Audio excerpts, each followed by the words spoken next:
Good morning and welcome to the Gardening Gang with Pete Little and Cheralyn Darcy. It is the pre-Valentines Day show today, and Cheralyn came up with an idea, and I thought it was quite novel. It's quite unique, in fact, for the love of flowers. Do people give flowers away for Valentine's Day? Is this a new idea, Cheralyn? What do you think? No, it's not. We could invent this idea and give them. I think you're a little late, Pete. A little late, just a little late. It's already been invented a long time ago. So. Although somebody indicated to me the other day that St. Valentine, after which, of course, I think the Saint of Love, yes, he was the first one to promote giving away a gift on Valentine's Day. That can't be right. That was back in the old Roman days. Kind of, sort of. Well, actually, Valentine's Day is named after, we're not too 100% sure, because the Catholic Church has named a few saints Valentine. They've sort of bandied that around a bit. But Valentine's Day, where it falls in February, is actually a pagan festival time that goes back to the ancient Romans, your favourite people, Pete. The ancient Romans had a feast called Lupercalia, and Lupercalia had to do with gardening and agriculture. And it was a time when they wanted to have, boost the fertility in the fields, but also of their women as well. And so what they used to do is they'd have the women walk through the fields and they would slap their bottoms with strips of goat's leather. Sounds very interesting, doesn't it? I think I prefer roses myself, but anyway. Sounds wicked. So this festival, which they would clap their bottoms with goat leather. No, very gently, apparently. So, and the women liked it because they were like, "Come here, boys! Yeah, come here. That's it." But I'd prefer roses. So this was. We can date this back to about AD 270. The Christian Church they did bring in a lot of their what we're going to say rituals around pagan festivals like this to encourage people to still celebrate things, but they would take away, those things. So they came up with celebrating St. Valentine's Day. Now, this St. Valentine's Day was a priest Valentine, he was a priest who was imprisoned for marrying Roman soldiers. So let them get married. Oh, he was celebrating. Oh, he was doing this because he wasn't marrying them. Yeah, this wasn't back in those days. No, it wasn't. The Roman soldiers who were men were marrying Roman women, I would presume. But he was in trouble. And he was blessing the union. He was blessing the union and marrying them. He was presiding over the weddings. And the reason was that at the time, they didn't want Roman soldiers to marry because they needed them to concentrate on war. So marriage was outlawed. You were not allowed to marry if you're a Roman soldier. But Valentine just, no, that's terrible. So he secretly married them, and he was thrown into jail for it. Poor Valentine. And he did, when he died, he had a lover himself, and she used to write him letters all the time, and he would write her as well, and he would sign them, of course, from your Valentine. Exactly. So that they say that's probably a roundabout way about how the cards got going. But I thought he might have been the saint of leatherware or something, No, that's an entirely different thing, isn't it? Okay. That's a different type of love. So he became kind of the saint of love because of his his willingness to marry off these soldiers. Okay. And it just happened to fall on that ancient festival of fertility, yes. That's got absolutely nothing to do with flowers today, so I thought we'd play a song and collect our thoughts here. This is the Gardening Gang for Saturday morning, the 13th of February, and it's being sponsored by Alan Graham's Caravans and RVs. They had a great big sale last weekend, and also Doormaster Security Doors and Windows. Now, this is the Gardening Show with other components in it. And at this stage, I mentioned before the song played, we haven't touched on the significance of flowers on Valentine's Day. Any thoughts? Any thoughts? Oh, me? I'm the gardening person. Yes. The reason is the Romans as well love flowers. They associated with lots of these sorts of things to do with love and their different celebrations as well. And it just grew as things do. We like giving things to each other. Roses mean in the language of flowers, which we'll talk about after the break. And that just became more and more popular with Valentine's Day. So I've got Julie, the owner of Boydit Flowers down at Fountain Plaza, Erina, on the line. Hi, Julie. Welcome to the show. Hi, thanks for having me. That's okay. I thought I'd get a florist on the line so we can have a bit of a chat about flowers for Valentine's Day. So first of all, I want to know, are roses still a big thing for Valentine's Day? Roses are definitely the most traditional flower that is for Valentine's Day, and it has been for a long time. But there is a trend changing now that things are starting to change. Okay, and what are people looking at now? What are they getting for Valentine's Day if it isn't roses? With roses, they are because they are such exorbitant prices. A lot of people are just for value for money are going for more seasonal flowers that are in season at the moment. So, which we can support a lot of our local growers and Australian growers as well. So that way, it's more across the board for florists and for the growers on the Central Coast and throughout Australia. Okay, and what sort of flowers are we talking? Australian natives here, particularly? Yes, natives are definitely becoming a lot more popular.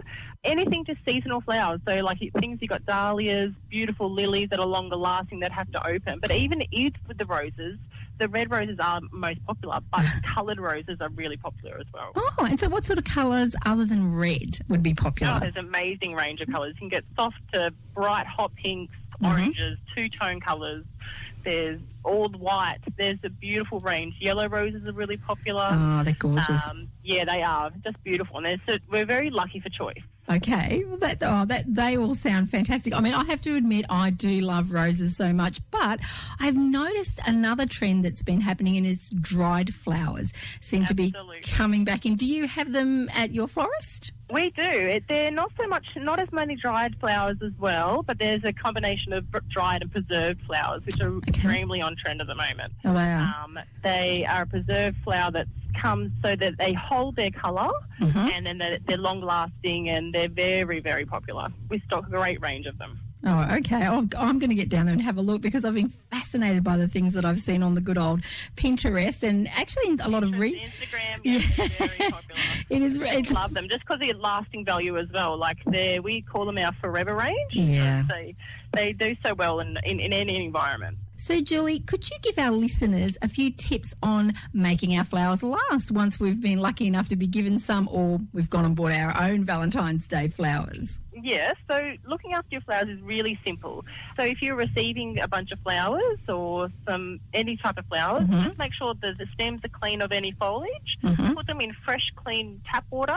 Most florists will provide a sachet of flower food or preservative that you pop into that water, and give the ends a bit of a trim on an angle. That way you'll ensure that the water is going up that stem and they have a fresh cut. Put them in the fresh water and just keep that water nice and clean and free of any debris or anything like that. And that will be your longer lasting flowers, and just somewhere where it's not really hot. So if you've got a really warm room, put them in a cooler room of the house. So that way you ensure that you'll get your best lasting value for you. Okay. Oh, thanks for those tips. That's really handy because I know it's very important. And also, away from air conditioning, I've done that myself. Put it underneath things and all the petals. Under a draft or in the sun or anything like that. Yeah, that way you'll get your best value for money, and then the longer lasting flowers. Oh, thanks, Julie. So you're actually open today. So if anybody wants to go down and get themselves some Valentine's Day flowers for themselves or a loved one, when are you open today? So we're open from 7 o'clock on Saturday and Sunday, and we also have a pop-up store at the Woolworths end at Erina Fair. Okay. That will have if you need to swing past and see us, we'll have a beautiful range up there as well. But we open all weekend for, all your needs for Valentine's Day. No excuses then, Julie. No excuses. No, not at all. It's all out there. All right. Thanks, Julie. And have a happy Valentine's Day yourself. I know it's a very busy time for florists, so enjoy your rest after the rush. Okay. So thanks, Julie. Okay. Not a problem. Thanks for having me. Thanks. I am so excited here to be on the fabulous radio show called At Home with the Gardening Gang. And so are those people, the Pointer Sisters. They're pretty excited this morning. It's Valentine's Day Eve, and this program today is coming to you with a bit of love in the air. Why? Because the language of flowers is often about love. And I'm not serenading to Cheralyn, I'm talking to the phone here. Nobody's on the phone. I've just noticed we're both wearing red, Pete. Well, We're in that's the mood because for we're in a real fiery mood today. We are. Now, let me just mention that the Coast FM lines are open 43220072. So if you've got any questions to raise with the gardening gang this morning, you are most welcome to call us, 43220072. Now, I'm just going to pick up on something that Julie mentioned from Boydit. That the price of roses skyrocket this time of year. And I can see why there's high demand. Is it also because of a seasonal issue? Is it the right time to pick roses? No, it's not. That's the whole reason. In Australia, they come into their own at about late October, November. We get flushes of them going on. I've got a few. Actually, I've got a lot at the moment, I think, because of the weather, but I've got different types of roses. But the majority, that's when they're actually flowering, coming into that summertime period. So that makes them more expensive. They have to be grown in greenhouses. And the other thing is that when you're growing roses, not every single one's perfect. I've worked as a florist and there's a lot of wastage, unfortunately. So it's quite expensive. There's a lot in the floristry industry that, a lot of things can't go into those perfect Valentine's sort of bouquets. They might go into something else that's a mixed bunch. So that makes them more expensive as well. Cheap, do they? Put a couple of roses in there and say, we've got roses included. You put a rose. I don't want to give away industry secrets, but you put a rose in it does sort of boost up the price a little bit. But, a lot of people want that half a dozen or dozen or more than a dozen roses and to get them all perfect and exactly how you want them. And also they have to be at the right, you don't want them fully blown as well, like that means fully opened up. You don't want them really tight. It's only sometimes people want, like, that's a single rose. They just have to be at that perfect little thing. And they're blooming. They're blooming. They're halfway through. And imagine it, the millions of people that are getting roses, and having to supply all of that. And of course it's demand as well. This is the time. This is the busiest day for florists around the world. That's it. Oh, well, actually in the Western world. It's actually Mother's Day is the busiest time for flowers in Asian countries, Japan, China and all those things, because they give more flowers for mums out there. Listen, all you children, follow those people. Let's play, what do you call how can I phrase this? The Price is Right. If one was to go out today at, say, Boydit or one of the other flower chains and get a dozen beautiful roses, what would you pay for that today? Any idea? Me? 50? 60? Higher. What do you reckon? Higher? Higher. What, $50 wouldn't buy you a dozen roses today? I'm just thinking about... dozen long stem roses? I'm just thinking about the bridesmaid. She's worthy of 50. Is she worthy of 60? Maybe 100 even. Yeah, you're getting closer. I'm thinking it could be less than that. No, You're doing a bit of research there whilst I'm talking to you. You're scooting around the telephone. I am. I'm scooting around playing going. I'm playing Miss Knowledge. Well, I know. I do know. Take a stab. You're looking at probably depending on the quality of the roses, about $100. Oh, for a dozen roses? Yeah, a dozen. Well, and I don't want you to go down to the supermarket. Not the supermarket, but the service station. Well, they have very nice things as well. But, here's a tip. Get a dozen roses at the service station. I tell you what, you can get a couple of roses. Here's a tip. If you do, look, if that's your budget, this is what you need to do. This is a florist tip for you. Yeah. So you get the cheaper bunch, okay, you get rid of that horrible service station bunch. You get rid of that, okay. You go down the road and you cut off a couple of, or hopefully your house, don't do it in someone else's house, cut off some stems of some really nice glossy leaves, like you probably, something like a viburnum hedge or something like that. Put that all around it so it makes it look bigger, okay. Better to buy 2 bunches of service station flowers and do this. Chuck out anything that doesn't look any good. Put more of those around. Get a really nice ribbon, tie it around, and it'll look amazing. And better still, you know what's really in? Newspaper wrapped around flowers. I know it sounds crazy, but I've seen it everywhere. So you get a newspaper, beautiful bow, something nice to stick in it, and it'll just, that'll $1 million. Look, and I'm saying if that's your budget, if your budget's a bit lower, you can make it happen. You can probably do it for $25, $30. Less than. You can. Well, I did do this. Get your neighbour's hedge. Yeah, that'll be free. Maybe that's why I'm not on Studio 10 anymore, because I did do it on the Valentines show last year. Oh, I see. It was how to. Said, Cheralyn, Yes. You've upset a few people. Goodbye. Too many blondes. Too many blondes. Coast FM, this is the Gardening Gang with Pete Little and Cheralyn Darcy this morning. Now, we're talking about gifts for Valentine's Day. Flowers, yes, we've worked out how to do a cheapy version of that. Right, Cheralyn? Yes. Yes, we have. $30 job there. That looks fantastic. Looks great. What about maybe taking somebody out for Valentine's? What are your thoughts, Cheralyn? I've got Amy Nalms-Bissett on the line, and she's from Coasties magazine, and I picked this magazine up recently at one of our cafes, and I have to say I absolutely adore it. Hi, Amy. Welcome to the show. Oh, good morning. Thanks for having me on the show. Well, I thought I'd have you on because you've got lots of ideas there for experiences and restaurants and gift ideas in this magazine. Can you just tell me a little bit about it? Because I don't think all of our Coastie listeners know about your magazine yet. It's fairly new, is that right?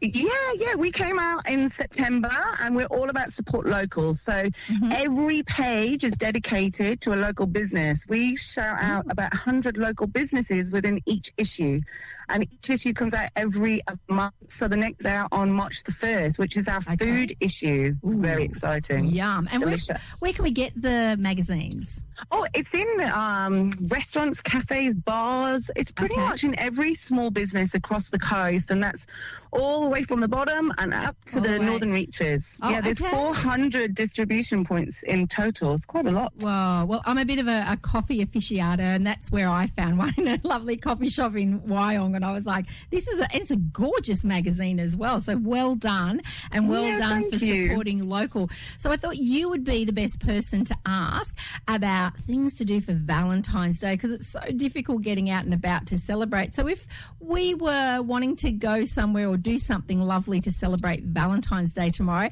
have you got some local coastie suggestions for us, Amy? Oh my God, absolutely.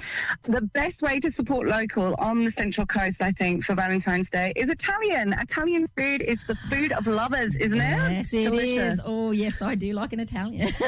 I know, it's so delicious. One of my favourite spots has got to be El Toscano. El Toscano. I'm sure the Italians will be like, that is not how it's pronounced. And how to eat the food though. That's in that's just a cute little pocket of a pasta bar. You can eat in, but you can also eat out. So they're doing a little special. So you can get 2 pastas, 2 desserts, and a Chianti bottle for $95. Whoa. Their creamy mushroom pasta is out of this world. It's delicious. Okay. I'm writing that down. Creamy mushroom is what I'd like for Valentine's Day. Yeah, it's delicious. And I love having restaurant level food at home. Yes. You know, like I just, get in your PJs, probably not that romantic, and eat really delicious food. But hey, Terrigal is not the centre of the universe. We also, if you're in the Northern Reaches, in Rome, Tucli, they've got a dine-in and takeaway menu. Best pizza. They do stone-baked pizzas and they're delicious. Oh, nice. And hey, if you're on the peninsula, this is one of my favourites. The Young Barons food store in Woy Woy do a ready-made lasagna. They've done all the hard yards. You just shove it in the oven, and it is, it's incredible. It's so delicious. I think, especially with COVID at the moment, it's difficult. There's caps on how many people can be in restaurants, and it's just all the things that we have to do to keep safe as well. So I like the idea of getting a restaurant quality food and having it at home and recreating that experience as well, being a bit romantic at home with really great food. Yeah, exactly. And I think, having Valentine's Day on a Sunday is always a weird one, right? Yeah. Like you've got work the next day. But hey, if you do want to go out and you've got deep pockets, the Bon Pavilion, they're doing, 3 courses for $95, and you're always going to have a good feed there. It's delicious. Amazing. And I think most of the restaurants are open, up and down the coast and doing something extra special, but you have to be pretty good to get in tomorrow. I'm sure they're packed, as you said. But my personal favourite, I'm a low-key girl. I just love fish and chips and a beer on the beach. And Avoca's the place. Hey, like I always love the, fish and chips from Avoca Beach Seafoods. Get yourself a little drink and sit on the beach and let the sun go down. Pretty special way. That is romance for me. That is coast romance. I agree with you, Amy. I agree with you. That's fantastic. Well, look, Amy, thank you so much for all those romantic tips for things to do on the Central Coast. And for our listeners, look out for Coasties magazine, which you can find in all of the different shops and bars and restaurants everywhere. It's a gorgeous little magazine, and it really does support local as well, which is what we all need to do and look after ourselves. Thank you so much for being on the show this morning, Amy. Yeah, thank you. Thank you so much. Valentine's Day for you. Yes, you too. Absolutely. Have a good one. Okay, thanks, Amy. Bye. Fish and chips on the water sounds good. And so far in the Gardening Gang, you have learned so much today from the information that Cheralyn and our guests have given you for an outstanding, an absolutely memorable Valentine's Day gift. You go and get yourself some roses from the service station, add a bit of a hedge from the garden next door. You can next door hedge and make your own arrangement, DIY arrangement. That will be inexpensive. Then you have fish and chips down by the water's edge. Yeah. Oh, that will be That's a it. hit. I'm in. You're in? Yep. That's Okay, I'll it. bring the bride and we'll have a great time. You and Paul, Yeah, me and the bride will that's it. celebrate in super style. That'd be beautiful. Watch the sun go down. And that's over the... money saved, money banked. That's it. Yeah, that we should be saying, oh, you're a cheapskate, you are. Nothing's changed. Nothing's changed after 45 years. It's true. It's true love when you can do things like that. Yeah, it's not just money. No. This is the Gardening Gang, being sponsored by Alan Graham's Caravans and RVs and also Doormaster Security Doors and Windows at Berkeley Vale. Now, time to get your hands dirty. That's right. DIY time. That's right. Let's get back into the garden, gardeners. So this week you could plant Asian greens, beans, French and climbing. I do like French beans. Yum. Beetroot, you can still be planting that. Now, it is time to start getting your broccoli, Brussels sprouts, cabbage, cauliflower in. A lot of rain, a lot of humidity. I'd probably hold off maybe another week, put them in, watch out. I'd cover them with some sort of mesh or something as well, because there's a lot of little bugs and creepy crawlies around. They'll eat them. Celery can go in now. Chives, English spinach, kale, kohlrabi, leeks, lettuce, parsnip, radish, silver beet. Oh, yum. Spring onions, swede turnips, coriander, bergamot, burdock, calendula, Canterbury bells, evening primrose, forget-me-nots. Better put some of those in, Pete. Foxglove, heartsease. Actually, all the pansies can still go in at the moment. Livingston daisies are becoming very popular. They can go in now. Nigella, poppies as well, primula, stock, sweet williams, snapdragons, and violas. So they're all things you could plant amongst many other things. Check with your local guides. And with all this rain that's going on at the moment and humidity, you're going to have to watch out for powdery mildew. Remember, a little concoction of half milk, half water.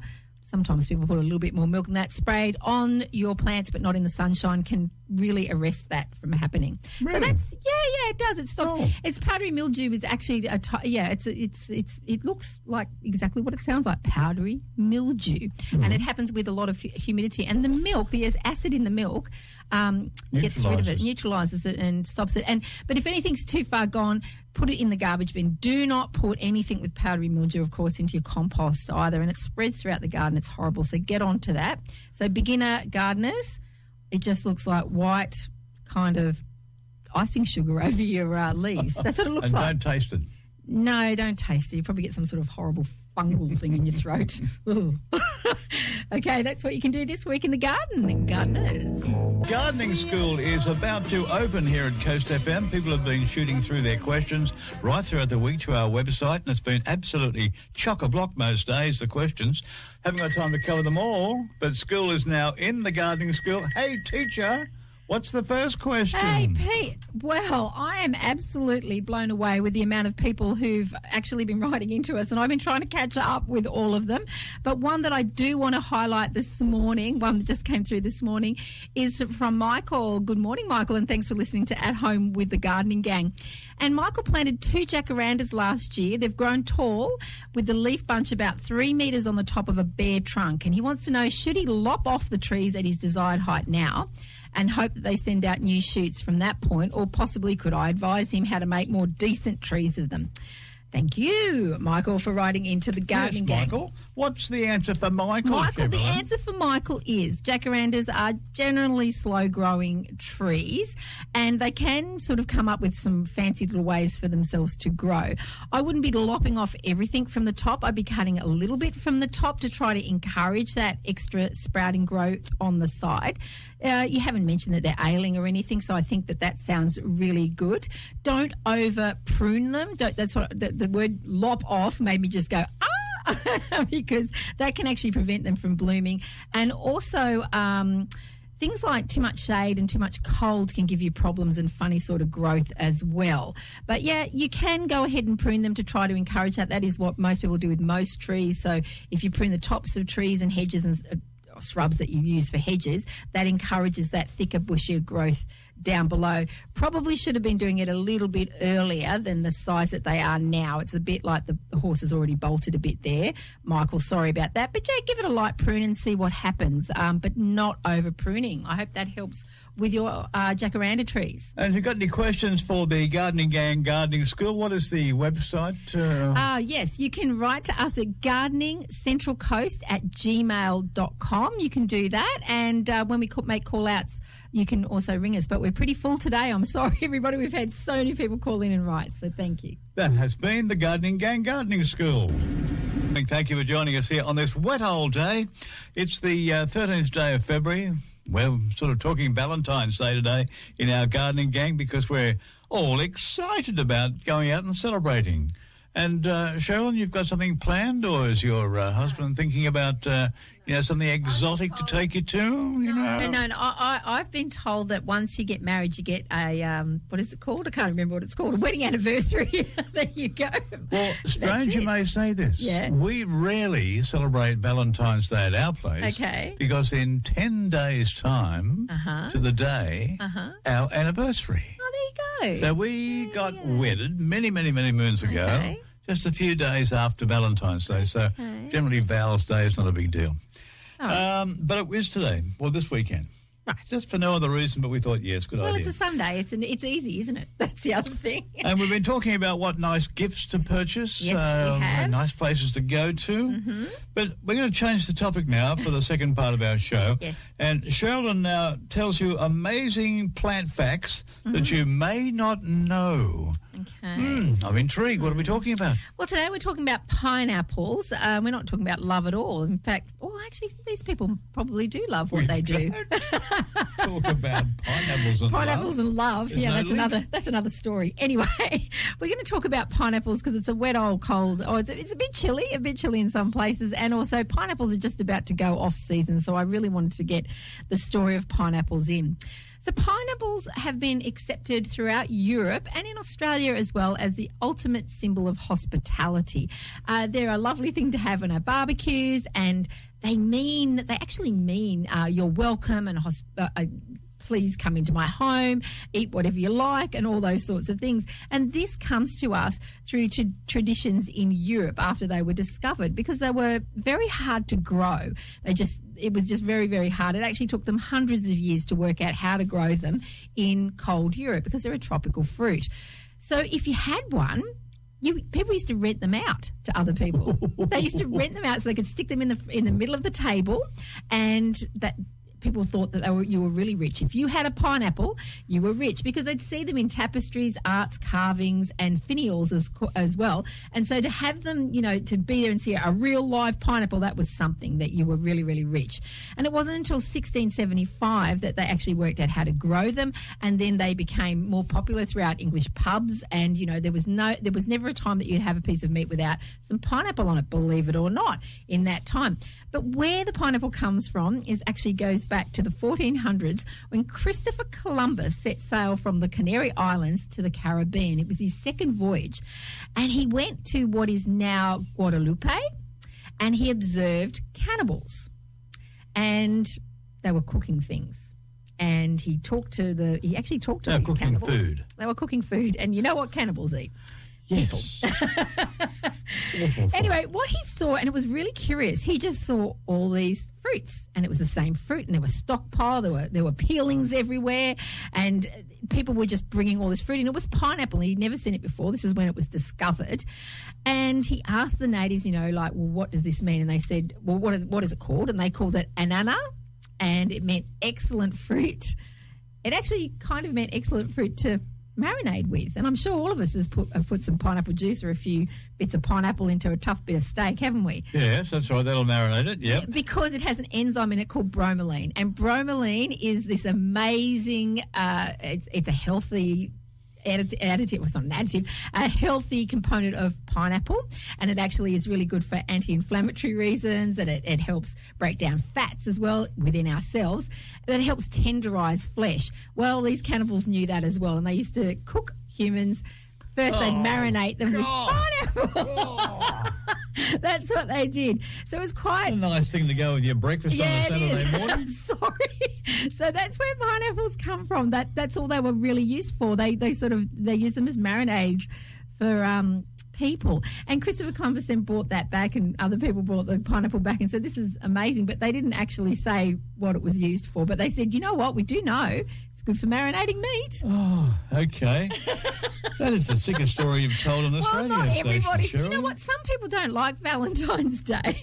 So I thought I'd add a little bit of, for those people who like bar humbug romance, here's one for you. Okay, then, super marinade. Yeah. Pineapples. That's it. Okay. Yes, give a pineapple tomorrow. Yes. Coast FM with the Gardening Gang, Pete Little and Cheralyn Darcy, now joined by the illustrious and the gorgeous Doreen. Doreen Simo. Doreen's been researching what's been happening around the markets this weekend, which is, I have a feeling there could be some activity for Valentine's Day tomorrow. Absolutely. What do you reckon, Doreen? What's for on all the those cards here? little late shoppers out there?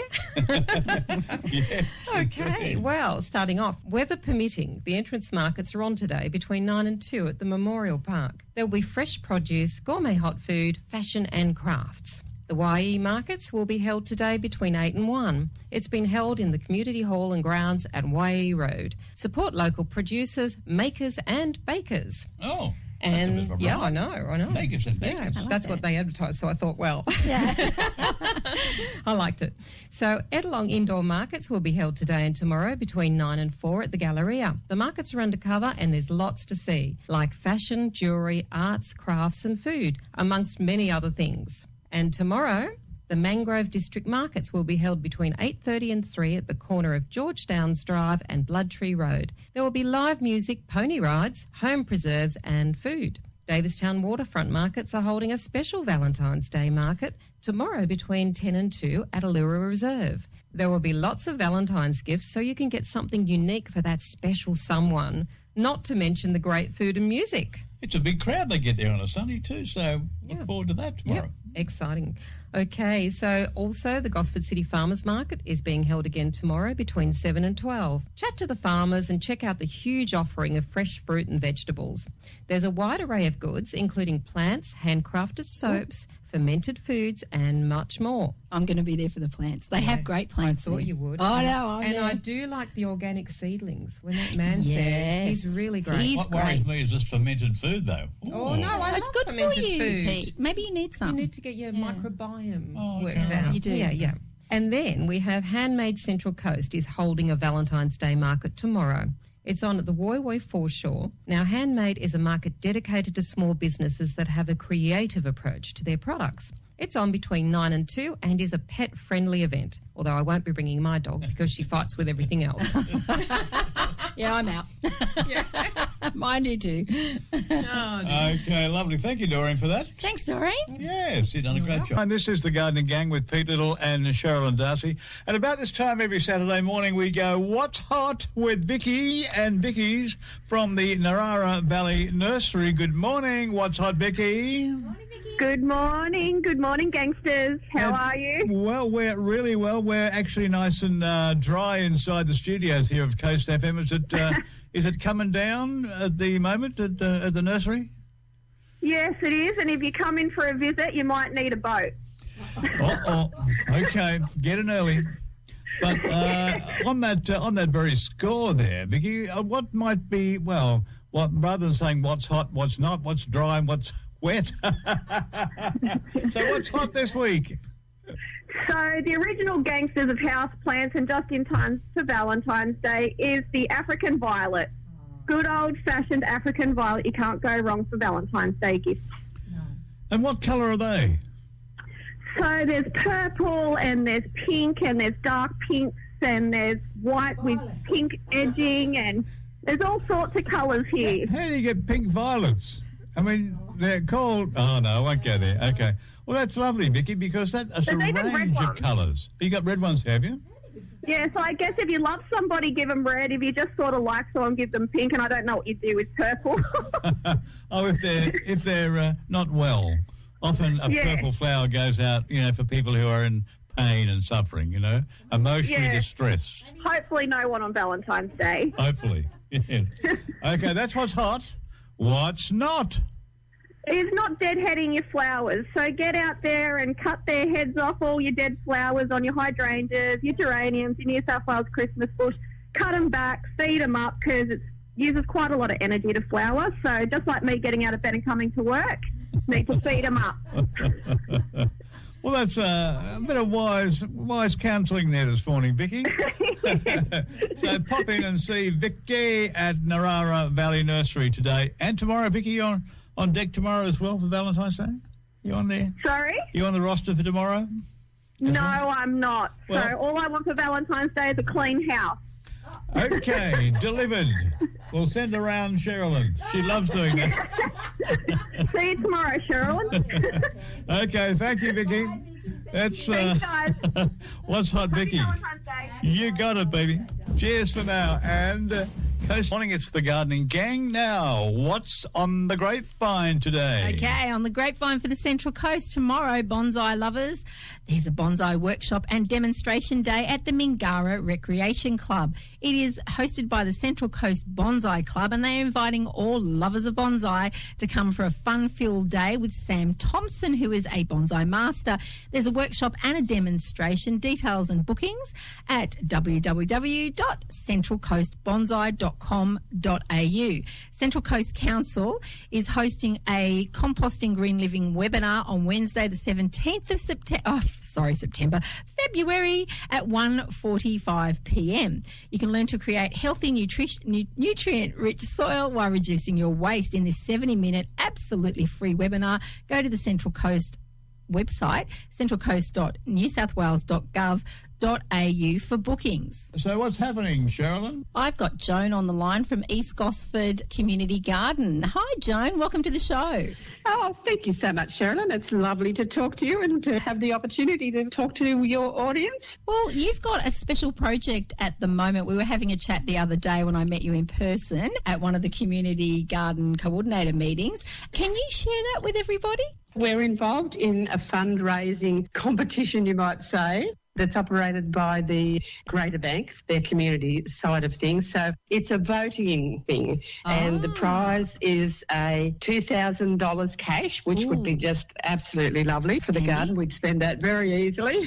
What would you buy, Joan, for the garden? What would you be getting? We'd really like to add a cover at the front of our garden shed. That will give us a bit of all-weather protection from sun and rain for when we have our talks and workshops and things there for our gardeners and for our visitors that come to the garden. So that would be really lovely if we could do that. And then maybe even as well, we could have a big portable pop-up shelter that's like about 15 metres by 5 metres or something. You can... Joan, Pete Little here, just duck it in here. 15 metres is a big area. Oh, well, we have often got lots and lots of people in the garden to our talks and things, so that would be fine. We might even need more space one day. You know?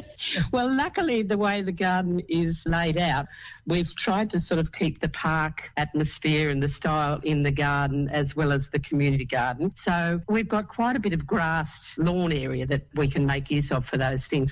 It's a really relaxing space that we like the community to come and use, which they do, and they can just relax on the grass. So we've got a big grassed area where we could put that big pop-up awning.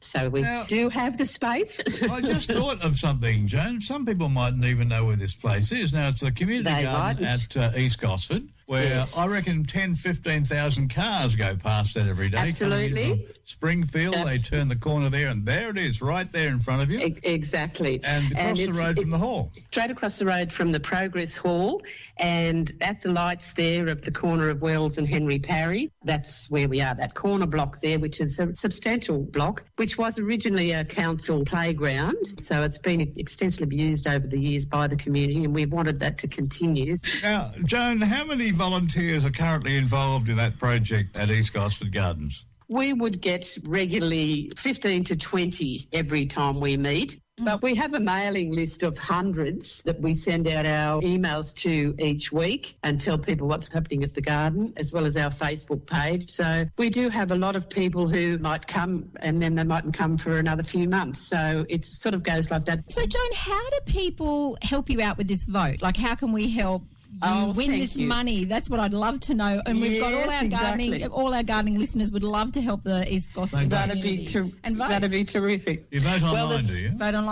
Yes, there's several places actually. If you go onto our Facebook page and just like our Facebook page, that will come up from the grater there, and it will just sort of tell you what to do. Go down, and if you can't get the little site to come up where our picture of our garden is, just press on the share button there, and it'll bring you up to a little number at the bottom and a little spot where you can put your vote in. So, and you can vote, which is wonderful, as often as you like, every hour, if you like. So vote early, vote often. Terrific. Yeah, that's right. Vote early, vote often, Pete. I like this competition. And other than the Facebook page, because not everybody has Facebook, is there another place that they can vote for the East Gosford Community Garden? Yes, if you on the Garden Facebook, also on our the East Gosford Rotary Club, their site. If they're not on Facebook, I think if you go to the website there for the East Gosford Rotary Club, Club of East Gosford, you can vote there as well. Thank you so much, Joan, for joining us this morning at Home on the Gardening Gang. And everybody, vote. We know how to do that on the Facebook page or on the East Gosford Rotary website. Thank you for joining us today, Joan. Thank you, Cheralyn, and thank you, Peter. Lovely to talk to you. All the best, Joni. Coast FM, this is our gardening gang, and right now we're welcoming to the Coast FM gardening gang table Lachlan McDonald from Ray White McDonald Partners. Now, good morning, mate, first of all. How you going? Busy week? Morning, Lachlan. Yeah, morning, guys. Busy week. Coast Market is still on fire, so nothing's changed since we last spoke. Now, that leads me to my question today. With auctions attracting big crowds for even a garage, they tell me, how do I get an advantage if I'm really keen to buy a property? I've done a bit of homework. Yes, I can afford X amount of money. How do I sort of put my best foot forward on the day to get a good chance to buy it? Yeah, well, there's a lot of different ways you can go about it, and I think it's really about reading the play. You have to see, I guess, how the actual auction is shaping up. And you can get a feel for that in a couple of different ways. Having conversations with the agent beforehand to sort of see where the interest is at, and they'll hopefully give you some information that will help you to figure that out.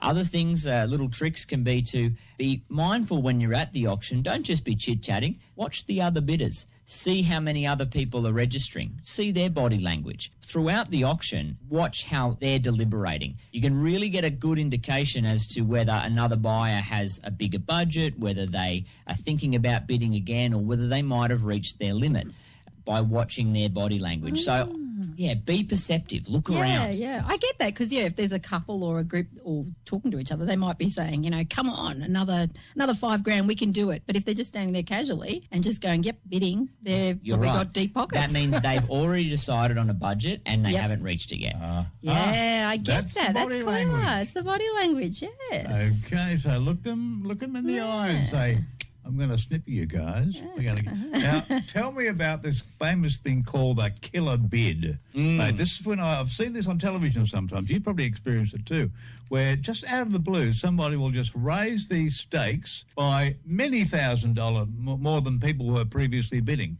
Is that what they call the killer bid? Yeah, those sorts of bids, they can kill an auction if they happen really early too. So there's a kill off? It can actually kill the auction for the agent and the auctioneer. If it's really early on and you make a really strong bid, it can give people the impression that maybe you're too strong a competitor and they won't bid, even if it's still below their budget.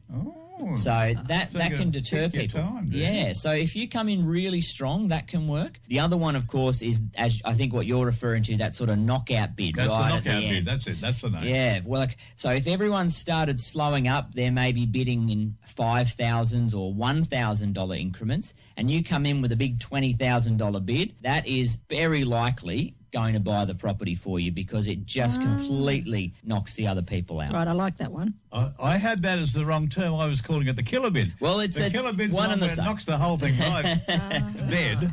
That's the knockout bid. Now I'm learning. Right, okay, I like that. It's like the assassin bid, isn't it? I'd be just sitting back there and be like, bang. It is. They've I got like the it. sneaky ones Yeah. that they'll sit there throughout the auction. They won't say a word, and then they wait until that young couple, poor things, Oh, no. are just about to get Now it. you've made me feel and bad, then Lockie. bang, in they come. Uh-oh. So how, from an auctioneer's point of view, and you've been doing this for years, do you have to look cool, calm and collected right through the whole process, or are you able to look excited when something really outstanding comes through? I mean, Definitely what not. do you, how do you sort of perform? No, definitely not. Doesn't matter what happens, we have to act as if that is completely as expected. Your poker face. Yes, that's it. So it can be hundreds of thousands of dollars over reserve, which can happen at auctions that I do in Sydney, and you can't let on that that's the case because you'll start to make people think that maybe they should stop bidding, and that's definitely not what we're meant to do. So you have to just let it play out, and you facilitate, you orchestrate the bids, you